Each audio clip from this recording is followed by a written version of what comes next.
دنیا میں جو لوگ مذہب کو نہیں مانتے، قرآن کو نہیں مانتے، وہ کہتے ہیں کہ ہمیں کسی اور ہدایت کی ضرورت نہیں ہے۔ ہدایت کی ضرورت کو تو وہ مانتے ہیں کہ انسان کو گائیڈنس چاہیے، اس کا تو وہ انکار کر نہیں سکتے۔ کچھ بے وقوف دنیا میں ایسے بھی ہیں جو کہتے ہیں ہمیں کسی سے کسی طرح کی رہنمائی نہیں چاہیے، ایسے بھی بے وقوف دنیا میں ہیں۔ تو اگر انسان کو کسی بھی قسم کی کوئی گائیڈنس چاہیے ہی نہیں تو پھر تو انسان خواہشات کا غلام بنے گا۔ پچھلے ہفتے میں جو بیان لے کے چلا تھا وہ یہ تھا کہ انسان اگر کچھ قوانین میں اس کو جکڑنا پڑتا ہے، انسان کو کچھ باؤنڈ کرنا پڑتا ہے، اگر انسان کو بے لگام چھوڑ دیا جائے، اس کو یہ اختیار دے دیا جائے کہ جو چاہو کرو، تو انسان سے زیادہ خطرناک پھر اس کائنات کے لیے کوئی مخلوق نہیں ہے۔ تھوڑی دیر کے لیے فرض کر لیں ہمارے پاس کوئی ہدایت نہ ہو، کوئی رہنمائی نہ ہو، پشتوں میں کہتے ہیں اخپل طریقے سے ہم سب زندگی گزارنا شروع کر دیں، تو کیا ہوگا بھائی؟ وہی ہوگا جو جنگلوں میں ہوتا ہے، جنگل جیسی لائف ہوگی۔ شیر آزاد ہوتا ہے، کسی قانون کا پابند نہیں ہوتا۔ لہذا کیا ہوتا ہے، جب شیر کو بھوک لگتی ہے تو جو شکار سرے دست سامنے آ جائے وہ کھا جاتا ہے اس کو۔ کچھ جانوروں کو شیر نہیں کھاتا، وجہ اس کی یہ نہیں کہ وہ قانون کا پابند ہوتا ہے کہ یہ کھانا یہ نہیں کھانا، وجہ اس کی یہ ہے کہ اس کو وہ دل ہی نہیں کرتا کھانے کو۔ ہائنا ہے نا، وہ شیر نہیں کھاتا، اس کو گندا جانور ہے۔ شیر گھاس نہیں کھاتا، سبزیاں نہیں کھاتا، اس لیے نہیں کہ وہ ویجیٹیرین نہیں ہے یا اس کو کسی نے گائیڈ کیا ہے کہ نہیں گوشت پہ سیٹ ہونا، کیٹو ڈائٹ رکھنا، ویجیٹیرین نہ بننا۔ بھائی اس لیے کہ اس کو دل ہی نہیں چاہتا۔ اس کو آپ سیب کھلائیں، انار کا جوس پلائیں، آپ ککڑیاں کھلائیں، خربوزے کھلائیں، وہ نہیں کھائے گا، گن پوائنٹ پہ بھی نہیں کھائے گا۔ اس کی طبیعت ہی مائل نہیں ہوتی ان چیزوں کی طرف۔ بکری کو اگر آپ گوشت کھلانا شروع کر دیں، بکری نہیں کھائے گی، اس کی طبیعت ہی مائل نہیں ہوتی۔ اس کو بکری دیکھا ہے اپنی مرضی سے کھاتی ہے۔ تو جانور کی جو زندگی ہے بھائی، جو اس کا دل چاہے گا وہ کرے گا، تو کسی قانون اور ضابطے کا پابند نہیں ہے۔ جو قوانین جانوروں کے لیے ضروری تھے وہ فطرت نے ان میں خود بخود انسٹال کر دیے ہیں، وہ سافٹ ویئر ڈال دیے ہیں، اب اس میں ان کو مزید ادھر ادھر سے ہدایت کی ضرورت نہیں ہے، بلکہ ہدایت لیں گے تو برباد ہوں گے۔ اگر انسان ان کو گائیڈ کرنا شروع کر دے تو بیڑا غرق کر دے گا انسان ان کا۔ تبھی زو میں، چڑیا گھر میں بھی جانوروں کو نیچرل ماحول دیا جاتا ہے، بھئی جو تمہاری اوریجنل سچی مچی کی لائف ہے وہی لائف تمہیں یہاں بھی دی جائے گی۔ تو فرض کر لیں اگر انسان کو بھی قوانین سے آزاد کر دیا جائے، جانوروں کی طرح چھوڑ دیا جائے، یہ میں اس لیے کہہ رہا ہوں کہ مجھے اور آپ کو کچھ پابندیوں میں اپنے آپ کو پابند کرنا پڑے گا۔ یہ جو آزادی آزادی آزادی، میں آزاد ہوں، یہ سب فضول باتیں ہیں۔ یہ جنگلی اور جنگل کے جانوروں کا نعرہ ہے، ان پہ سوٹ کرتا ہے، وہ آزاد ہے۔ انسان آزاد نہیں ہے۔ آج انڈیویژولزم اور آزادی اور ہر شخص اخپل طریقے سے زندگی گزارنا چاہتا ہے، میری لائف میں کوئی انٹرفیئر نہ کرے، مجھے کوئی مشورہ نہ دے، مجھے کوئی فتویٰ نہیں چاہیے حلال حرام، یہ مولویوں کی باتیں، میں ہوں، میں یہ آج کل نا یونیورسٹیوں میں، کالجز میں طلباء کے دماغوں میں یہ چیز ٹھونسی جا رہی ہے۔ عورت کہتی ہے میں آزاد ہوں، ہسبینڈ ٹوپی ڈرامہ، یہ کیا ہے؟ شوہر کہتا ہے میں آزاد ہوں، بیگم کے حقوق کیا ہیں؟ فضول باتیں۔ اسٹوڈنٹس کہتے ہیں ہم ٹیچر کا ادب کیوں کریں بھائی، یہ پڑھانے کے تنخواہ لیتا ہے، پیسے لیتا ہے تو بس لے رہا ہے نا، جاب ہے اس کی۔ تو اسی وجہ سے ٹیچر کو آج کل سر کے بجائے ستار بھائی بھی کہا جانے لگا ہے، نام لینے لگے لوگ۔ اور ابھی تو کوئی پتہ نہیں، قرب قیامت میں لوگ باپ کا بھی نام لیں گے۔ وسیم صاحب آئے تھے ملاقات کے سلسلے میں، ابا کا نام کیا ہے بھائی؟ وسیم۔ تو لوگ ڈیڈی، پاپا، ابا، نا وسیم صاحب۔ تو یہ سب چیزیں بھی مارکیٹ میں کیا ہوں گی؟ بولو چلے. تو کیونکہ انسان کیا ہو رہا ہے؟ تمام جکڑ بندیوں سے، تمام پابندیوں سے کیا چاہ رہا ہے؟ آزاد. بہت ساری آزادیاں تو دلا دی ہیں. خواتین کو کپڑوں سے آزاد کر دیا، ان کا نجی معاملہ ہے بھائی، ڈریس پہنے نہ پہنے، تم اپنی نگاہوں کی حفاظت کرو. اگر بھائی ہم نگاہوں کی حفاظت کیوں کریں؟ پھر ہم نگاہ میں بھی کیا ہے بھائی؟ آزاد ہے. کیا خیال ہے بھائی؟ تو اس کو بھی آزادی دو، پھر جو چاہے کرے وہ. تو آزادی آزادی آزادی. تو میں یہ عرض کر رہا تھا کہ اگر انسان کو فرض کر لے تھوڑی دیر کے لیے مکمل آزاد کر دیا جائے، جیسے جانور کیا ہوتے ہیں؟ بولو آزاد. تھوڑی دیر کے لیے فرض کر لیں، کیا مزے کی لائف ہوگی. تھوڑے دن کی ہوگی، اس کے بعد تو بیڑا غرق ہو جائے گا. تو آپ جب صبح اٹھیں گے آپ کو لگے گی بھوک. اب ایک طریقہ تو یہ ہے کہ آپ جائیں جاب کریں، 7-8 گھنٹے کی جاب کریں، ایک تنخواہ لے کے آئیں. آسان طریقہ کیا ہے؟ بندوق لیں، کسی کے سر کنپٹی بھی رکھیں، اس کی جیب سے پیسے نکالیں، بیٹھے بیٹھے کیا ہو گیا؟ کراچی میں تو یہ اتنا آسان ہے کہ نقلی بندوق سے بھی لوگ اپنا موبائل پکڑا دیتے ہیں. نقلی بندوق لے لیں، پسٹل لے لیں، رکھی، اس نے موبائل نکال کے دیا اس ڈر سے کہ یار مار نہ دے. تو ایک دن میں کتنا پیسہ کما لو گے آپ؟ کیا خیال ہے بھائی؟ تو اس طرح کی 20 چیزیں ہیں. آپ کو جب شہوت پیدا ہوتی ہے، جانور لوگ ان میں جو میل فیمیل کی طرف کوئی کانٹریکٹ کر کے جاتے ہیں بھائی، زبردستی جاتے ہیں بس. تو مرد بھی ایسے ہی جابر بن جائیں گے، خواتین کے ساتھ جبری زیادتیاں شروع ہو جائیں گی، بچوں کے ساتھ جبری زیادتیاں شروع ہو جائیں گی. کیسے کیسے بھیانک واقعات سامنے آ رہے ہیں. بچے کے ساتھ جنسی زیادتی کی اور اس کو جان سے مار دیا.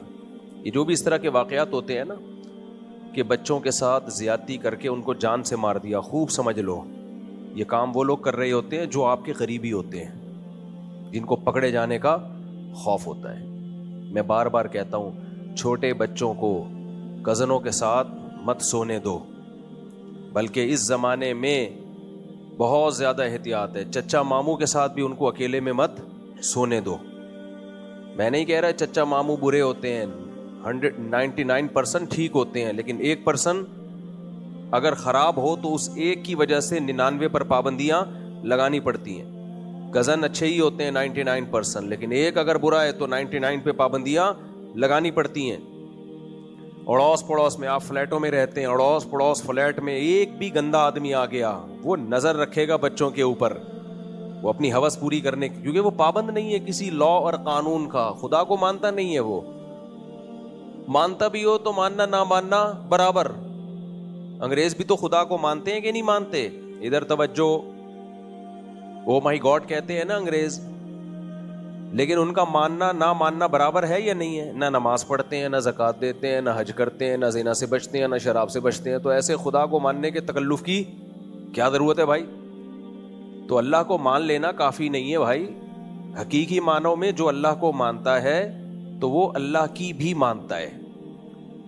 لیکن جب انسان پہ شہوت پرستی کا غلبہ ہوتا ہے، اس کا دماغ خراب ہوتا ہے، وہ درندہ بن جاتا ہے، تو وہ جانوروں والی حرکتوں پہ آ جاتا ہے. کتنے واقعات ہو رہے ہیں، بچی کا ریپ کیا اس کو قتل کر دیا، بچے کا ریپ کیا اس کو قتل کر دیا، تاکہ ثبوت ختم ہو جائے، پکڑا نہ جاؤں میں. تو انسان جب قوانین اور ضابطوں کا پابند نہیں ہوتا تو انسان سے بڑا درندہ دنیا میں کوئی نہیں ہے. وہ کام کرتا ہے انسان جو جانور بھی نہیں کرتے. تبھی تو دیکھو قرآن کی صداقت دیکھیں، اللہ تعالیٰ نے انسانوں کی 2 قسمیں بیان کی ہیں، والتین والزیتون میں بھی اور اس کے علاوہ بھی. فرمایا لقد خلقنا الانسان فی احسن تقویم، سب سے بہتر مخلوق اس کائنات میں کون سی ہے؟ انسان. لیکن آگے اللہ فرماتے ہیں ثم رددناہ اسفل سافلین، سب سے بدتر مخلوق بھی اس کائنات میں کون سی ہے؟ بولے نا بھائی صاحب، انسان. سب سے افضل بھی انسان. آدم علیہ السلام سب سے افضل تھے، تبھی فرشتوں کو کہا کہ آدم کو سجدہ کرو. سجدہ ہمیشہ جس کو کروایا جاتا ہے وہ افضل ہوتا ہے. مفضول کو کہا جاتا ہے، مفضول کا مطلب جو افضل کے نیچے ہو، اس کو کہا جاتا ہے کہ افضل کو سجدہ کرے. لیکن اللہ نے انسانوں ہی کے بارے میں پہلے اللہ نے بتایا کہ ہم نے کہا کہ سجدہ کرو. سب سے افضل مخلوق کون سی ہے؟ آدم. لیکن اللہ ہی نے قرآن میں کہا اولئک کالانعام بل ہم اضل، انسان چوپایوں سے بھی بدتر ہیں، جانوروں گدھے گھوڑوں سے بھی کیا ہیں؟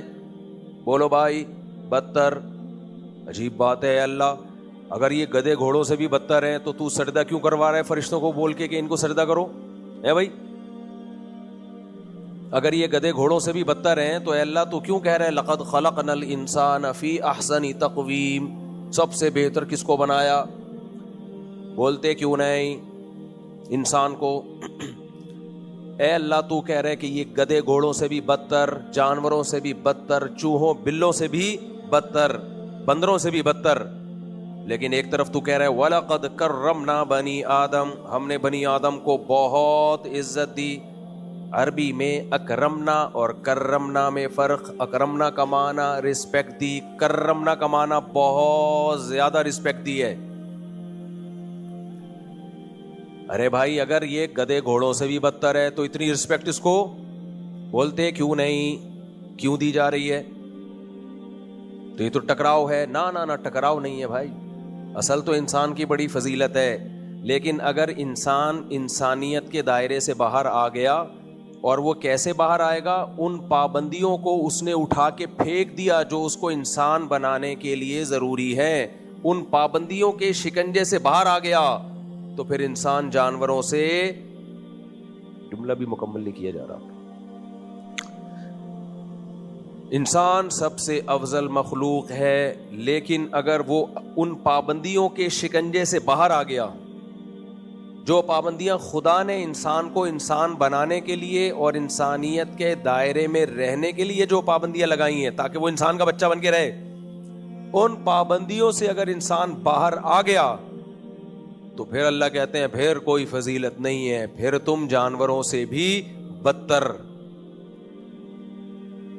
تبھی تو میں کہتا ہوں نکاح کرنا انسانیت، گرل فرینڈ بنانا گدھے گھوڑوں کا کام ہے. جو بھی آ کے آپ کے سامنے کہہ رہا ہوں میری گرل فرینڈ ان سے ملی ہے، کام تو نے کتوں جیسا کیا یار. Physical relation, girl friend boy friend کیا ہوتا ہے؟ Physical relation. جب چاہو بریک اپ، دونوں کو آپشن ہوتا ہے، یہ چاہے بریک اپ وہ چاہے بریک اپ. میاں بیوی میں مرد کے پاس آپشن ہوتا ہے، عورت کے پاس آپشن نہیں ہوتا. یہی فرق ہے نکاح میں اور گرل فرینڈ بوائے فرینڈ میں. حافظ محمد زبیر اہل حدیث کے بڑے اچھے پیارے اخلاق کے آدمی ہیں ماشاءاللہ. ان کا ایک کلپ آیا ہے جس میں وہ کہہ رہے ہیں کہ میرے بارے میں انہوں نے رد کیا ہے کہ بعض لوگ خلا کے مسئلے میں بہت شدت اختیار کرتے ہیں. معروف موقف ہے. باقی ٹھیک ہے، جو حنفی فقہ کو فالو کرتے ہیں وہ ان کے پروسیجر کو فالو کر لیں. ٹھیک ہے، جو حنبلی اسکول آف تھاٹ کو فالو کرتے ہیں، اہل حدیث اسکول آف تھاٹ کو فالو کرتے ہیں، وہ ان کے پروسیجر کو فالو کر لیں. اس میں میرے خیال میں اتنا زیادہ وہ اسٹرکٹ نہیں ہو جانا چاہیے کہ ایک دوسرے کے اوپر جو ہے نا وہ فتوے لگانا شروع کر دینا چاہیے. انہوں نے کہا فقہ حنبلی میں خلا طلاق نہیں ہے، اور پھر اس سے یہ ثابت کیا ہے کہ یک طرفہ خلا جو عدالت دے دیتی ہے وہ بھی ٹھیک ہے. جج کے پاس یہ اختیار ہے کہ جج جو ہے وہ خلا کروا سکتا ہے عورت کے کہنے پہ، اور شوہر بھی جو ہے وہ اپنی بیوی کو خلا دے سکتا ہے اگر وہ عورت جو ہے وہ اپنے شوہر سے خلا مانگتی ہے. اس پہ نیچے کافی لوگوں کے کمنٹس ہیں. ماشاءاللہ ماشاءاللہ حافظ صاحب، آپ نے تو دل خوش کر دیا. اسی طرح عبداللہ بن عباس رضی اللہ عنہ کا ایک اور فتویٰ بہت معروف ہے کہ یہ جو فدیہ ہے، یعنی عورت فدیہ دے کے جو ہے وہ علیحدگی اختیار کر لیتی ہے تو یہ طلاق نہیں ہے. تو عبداللہ بن عباس رضی اللہ عنہ کا اور اسی طرح دوسرے فقہاء صحابہ کا یہ موقف تھا. اور جو حدیث کی بنیادی مصادر ہیں جیسے صحیح ابن خزیمہ وغیرہ، السنن الکبریٰ ہے، اسی طرح سے اور حدیث کے مصادر ہیں، وہاں باقاعدہ چیپٹرائزیشن آپ کو مل جاتی ہے بعض حدیث کے مصادر میں کہ خلا جو ہے وہ طلاق ہے یا طلاق کے علاوہ ہے. اس میں صحابہ اکرام کے فتاوی ہیں، اسی طرح سے اور اہل علم کی آراء موجود ہیں. تو یہ بات درست ہے کہ میجورٹی فقہاء کا موقف یہی ہے کہ خلا جو ہے وہ طلاق ہی ہے. یا ہمارے یہاں حنفی فقہاء یہی کہتے ہیں کہ عورت نے اگر خلا کا کیس دائر کیا ہے تو مرد جو ہے وہ کورٹ میں جا کے طلاق دے تو پھر علیحدگی ہوگی. لیکن اہل حدیث اسکول آف تھاٹ میں اور حنبلی اسکول آف تھاٹ میں معروف رائے یہی ہے کہ خلا جو ہے یہ طلاق نہیں ہے. تو گویا جو خلا یافتہ عورت ہے اس کے احکامات ڈیفرنٹ ہیں. ٹھیک ہے، تو جج کے پاس یہ اختیار ہے کہ جج جو ہے وہ خلا کروا سکتا ہے عورت کے کہنے پہ، اور شوہر بھی جو ہے وہ اپنی بیوی کو خلا دے سکتا ہے اگر وہ عورت جو ہے وہ اپنے شوہر سے خلا مانگتی ہے. فقہ حنبلی میں خلا طلاق نہیں ہے. اس کا مطلب یہ نہیں ہے کہ یک طرفہ خلا بھی عورت کو مل سکتا ہے. طلاق نہ ہونے کا مطلب یہ ہے کہ اگر میاں بیوی میں خلا ہوا تو اگر وہ دوبارہ ان کی درمیان شادی ہوگی تو مرد کو 3 طلاقوں کا حق حاصل ہوگا. اور جمہور علماء کے نزدیک اگر دوبارہ شادی ہوگی تو مرد کو 2 طلاقوں کا حق حاصل ہوگا, کیونکہ وہ کہتے ہیں خلا بھی کیا ہے, 1 طلاق کنسیڈر ہوگی جمہور کے نزدیک. باقی فقہ حنبلی میں بھی جب تک شوہر راضی نہ ہو خلا نہیں ہو سکتا, اور باقیوں کے نزدیک بھی جب تک شوہر راضی نہ ہو خلا نہیں ہو سکتا. حافظ صاحب نے 2 چیزوں کو مکس کر دیا ہے. اس لیے میں حافظ صاحب سے گزارش کروں گا, میں نے جو انجینئر علی مرزا کے خلاف پورا 1.5 گھنٹے کا کلپ ریکارڈ کروایا وہ کائنڈلی آپ سن لیجئے. ویسے بھی اہل حدیث علماء کہتے ہیں ہم تقلید نہیں کرتے, تو بھائی تحقیق تو پھر پوری کرو نا. آپ تحقیق تو آپ پوری کریں کسی مسئلے پر. آپ کے لیے تو تحقیق اس لیے زیادہ ضروری ہے کہ آپ مجتہد ہیں, آپ کسی کی تقلید نہیں کرتے. تو مجتہد تو پوری ڈیپتھ میں جا کے ایسے کلیئر کر کے مسئلے کو حل کرتا ہے کہ پھر جا کے یہ کہلا سکتا ہے کہ میں محقق ہوں, میں مقلد نہیں ہوں. تو امام احمد بن حنبل کے نزدیک بھی جب تک مرد راضی نہ ہو عورت خلا نہیں لے سکتی. اور یہ تو 2 اور 2 4 کی طرح ویسے بھی واضح ہے. اچھا, انہوں نے آخر میں یہ بھی کہا ہے کہ عورت اگر مرد عدالت نہیں آتا تو عورت کیا کرے. مرد اگر عدالت نہیں آتا, پہلی بات عدالت پولیس بھیج کے اس کو اٹھوا کے لائے. عمران خان کو اٹھایا کہ نہیں اٹھایا عدالت نے؟ پورے وزیر اعظم کو اٹھانا آپ کے لیے ممکن ہے, میاں کو اٹھانا آپ کے لیے ممکن نہیں ہے. تو عدالت پہ زور لگاؤ کہ لے کر آؤ اس کو عدالت میں. دوسری بات یہ کہ پھر بھی اگر وہ نہیں آتا تو پھر خلا نہیں, پھر دیکھا جائے گا یہ مرد ظلم کر رہا ہے کہ نہیں کر رہا. اگر عورت ثابت کر دیتی ہے دلائل سے, گواہوں سے کہ یہ ظالم ہے, یہ ظالم ہے, تو پھر تنسیخ نکاح یک طرفہ ہو سکتا ہے. اس میں پھر 2 رائے ہیں.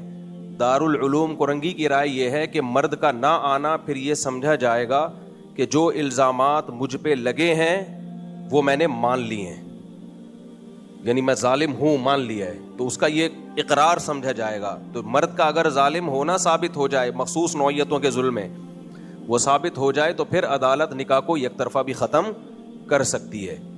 جبکہ جامعۃ الرشید کی رائے یہ ہے کہ مرد کا نہ آنا یہ نہیں سمجھا جائے گا کہ مجھ پہ ظلم ہوا ہے, میں مان لیا. وجہ اس کی ہے کہ مرد کو پتا ہے جانے کے بعد بھی عورت کو عدالت نے خلا تھمانا ہی ہے, نہیں جانے کے بعد بھی تھمانا ہے. تو میرے جانے نہ جانے سے جب کوئی فرق ہی نہیں پڑ رہا تو میں جا کے بلا وجہ اپنا پیسہ کیوں خرچ کروں. تو اس لیے نہ جانا نقول نہیں سمجھا جائے گا. نقول کہتے ہیں کہ اقرار کر لیا گویا اس نے, قسم نہیں اٹھا رہا, یعنی وہ مان لیا کہ میں ظالم ہوں. تو جامعۃ الرشید کہتا ہے کہ بھائی نہ جانا نارملی حالات میں تو اس بات کا اعتراف ہے کہ میں ظالم ہوں, لیکن جو قانون لا پاکستان میں چل رہا ہے اس میں یہ ہے کہ شوہر آئے یا نہ آئے, شوہر خلا پہ راضی ہو یا نہ ہو, باہر صورت عدالت نے عورت کو خلا کی ڈگری پکڑانی ہے. تو جب اس کو پتا ہے میرے جانے سے بھی پکڑانی ہے, نہیں جانے سے بھی پکڑانی ہے, جاؤں گا تو وکیلوں کا خرچہ ہوگا, چک چک پخ پخ ہوگی, نہیں جاؤں گا تو آرام سے بیٹھا رہوں گا یہاں پہ, تو ایسی صورت میں نہ جانے کو یہ کیسے سمجھا جائے گا کہ اس نے الزامات مان لیے جو اس پہ لگے ہیں. بہرحال یہ دونوں رائے ہیں, جس کو جس رائے پر اعتماد و فتویٰ لے. لیکن حافظ صاحب آپ یہ تو سوچو کہ مرد پہ کا ظالم ہونا بھی ثابت نہیں ہوتا اور پھر بھی عورت یک طرفہ کورٹ سے خلا لے لیتی ہے, یہ کسی کی بھی رائے نہیں ہے. قرآن کے بھی خلاف ہے, حدیث کے بھی خلاف ہے, چاروں اماموں کے فقہ کے بھی خلاف, اور اہل حدیث علماء کے بھی خلاف. آپ نے جس اہل حدیث عالم کا حوالہ دیا ہے وہ تو ابھی کے ہیں, علامہ شوکانی کو آپ پڑھ لیتے, اور جتنے اہل حدیث علماء ہیں, ہم نے تو اہل حدیث کے مدارس کے فتاوی پڑھے کہ یہ خلا کالعدم ہے. لیکن مسئلہ اہل حدیثوں کے ساتھ یہ ہے کہ ان کی رائے ہر دور میں ہر شخص کی رائے ایک دوسرے سے مختلف ہوتی ہے. قاری خلیل الرحمان صاحب کی رائے یہ ہے, بڑے کانفیڈنس کے ساتھ وہ کہہ رہے ہیں کہ خلا عدالت ہی کے ذریعے ہو سکتا ہے. خلا عورت کا حق ہے اور طلاق مرد کا حق ہے, اور وہ خلا ہوتا بھی نہیں ہے کہ عورت مرد کو بولے تو مجھے خلا دے, اس کو خلا نہیں کہتے. اگر عورت مرد کو بولے کہ تو مجھے خلا دے اور مرد بولے میں نے دے دیا, تو یہ خلا نہیں ہے.